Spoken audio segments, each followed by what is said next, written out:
scrapbookers, this is Megan and I am back today with a new cut to you design team layout. So for this one, really the only thing that I knew I was going to do was use this Traveler's Notebook numbers cut file and a photo of my oldest son Jonas, who just turned 15. And my basic idea was that I wanted to use this cut file and highlight the numbers 1 and 5, since obviously he just turned 15. And so that's what I'm going to start out doing here is I'm going to cut out the number 1 and then cut out the number 5 and back it with this pretty purple paper, haha, PPP. And then I'm going to kind of go from there. I really, like I said, I don't really have much of an idea of what I want to do. I know I want the basis of this layout to be purple because that's his favorite color. And he has no problem admitting that purple is his favorite color. And that's one of my favorite things about him. He's not afraid to be himself.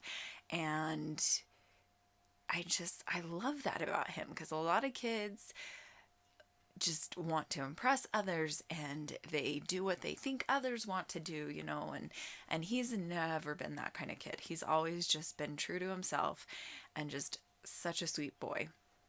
And he is just growing up way too fast. Okay, so now here you can see I was kind of debating using that purpley blue, navy blue background. It was a really cool background, but I didn't like how it kind of swallowed Jonas up, I guess you could say. So I decided to bring in this white background. And now here I am trying to decide exactly what I want to do with the layers. If you know me and you follow me, a lot of the time I don't layer. And if I do end up layering, it's a lot of perfect layers that I like to call them. I don't do a whole lot of Hannah Lemieux type of layering where you use, all different sizes and combinations of paper. That's just not me. I love the way that looks. I just can never pull it off. So what I decide to do essentially is just kind of stack those two layers on the layout, and then I set my photo on top of them, and that worked out perfect. And I really, really do like how this looks. So now I've set down my cut file where I want it to go, and I decide to pull out some of these Amy Tangerine Alphas. This one I think is called Thick and Thin. And I do have 2 of these, which was good because I'm pretty much out of the very first pack that I have of them. So it was nice to be able to go to the second one and be able to use some of the letters from there. Even so, I still had to kind of jimmy rig an H out of, I think I used an L or a T or something like that. I don't know. Anyway, so I still had to make Frankenstein, that's the word I was looking for, Frankenstein a letter, but it's okay. Now here I'm actually bringing in a second cut file from the Cut to You shop, and this one I was so excited to use. So I made this cut file. I used plastic. I have some graphics plastic that is I want to say 0.7 millimeters thick, and I just ran it through my silhouette, and it didn't come out perfectly, so I haven't actually used it. This is the first layout that I use it on, and I was so happy that I decided to use this. At first, I was thinking I was going to use some shimmers spray mists, but in the end, I decided to go with these Amy Tangerine watercolors. And the reason I decide that is because I can make the color that I want, because I wanted it to be more purple, but not super dark purple. So here you can see I'm kind of adding in pinks and purples and, navy blue and just trying to make a few different shades of purple. I'm going to do some down there at the bottom, some at the side here, and then some more at the very top. And I absolutely love this part of the layout. I wasn't quite sure how it would turn out in the end while I was doing it, but I just kind of went with it and it worked out in the end. And sometimes that's kind of what you have to do with mixed media. I've learned from my scrappy bestie that you just have to play, and if you mess up, you either fix it or you put it aside for later. And I oftentimes will just put it aside for later. But this time it actually worked out. So now I have a little bit of excess water color left. So what I'm going to start doing is I am going to do a bunch of splatters, and I absolutely love how this turns out. So I'm going to keep adding more splatters. I'm going to add, some more purples, darker, and then I'm going to add some more bluey and pink purples, and I'm just going to add a ton of splatters on this right side of the layout. I did accidentally drop my little brush there, and so I got a streak on my paper, but it's going to be behind the cut file, and you can notice it, but at the same time, you don't. Okay, so now here I decided I kind of wanted to make the numbers stand out a little bit more. So I'm going to start watercoloring the white area, but it wasn't dark enough, and so it wasn't really standing out.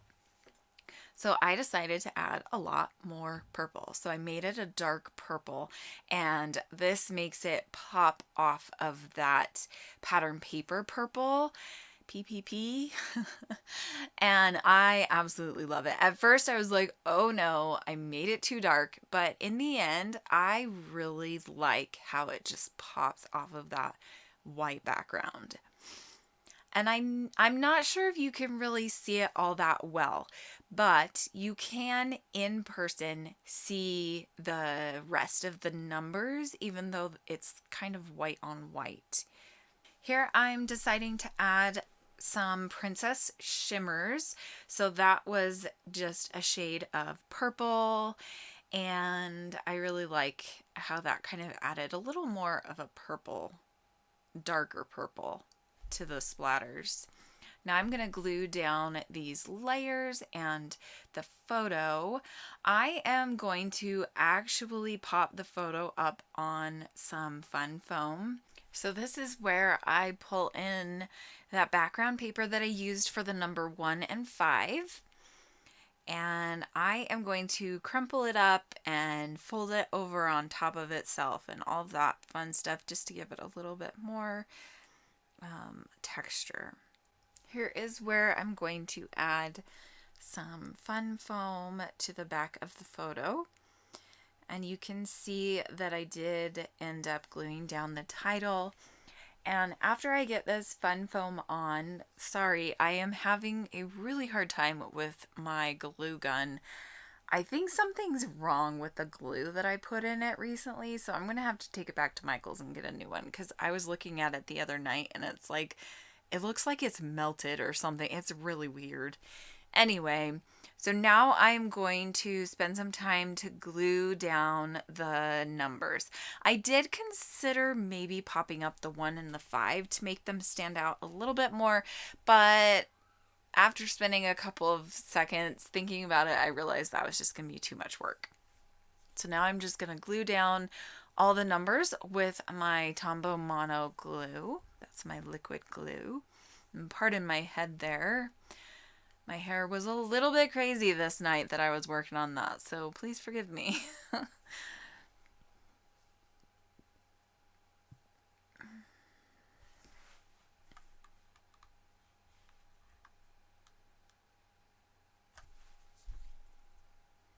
Now here I'm going to put down a few phrase stickers and 3 different areas around the layout where I want to do clusters. So these phrases say The one at the very top says, "You are terrific." The one on the numbers says, "Oh man, unbelievable." And then "Reach for the stars" is the third one under the photo. Now I'm adding a few gold sequins, and those actually I'm going to decide to take off. They just didn't go with the color scheme. Here you can see I have gone through and rated my sequin stash at the prompting of one of my scrappy friends, Sarah. So I texted her a photo because I was totally stuck after I did all this, and I was like, help, what else does this need? And she said sequins, of course. And I was like, duh. So I decided to pull out some Morning Dew Spiegel Mom scraps. I think they're called Morning Dew Drops is what they are. And they're clear sequins, and they're just really pretty. And I thought they would go really well.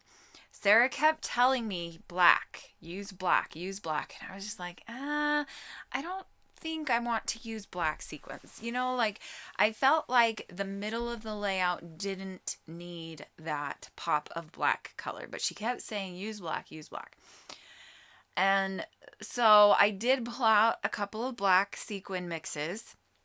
And here you can see I'm just going to spend a ton of time gluing these down. So I'm not going to make you watch that. Okay, now here you can see I have all of the sequins glued down.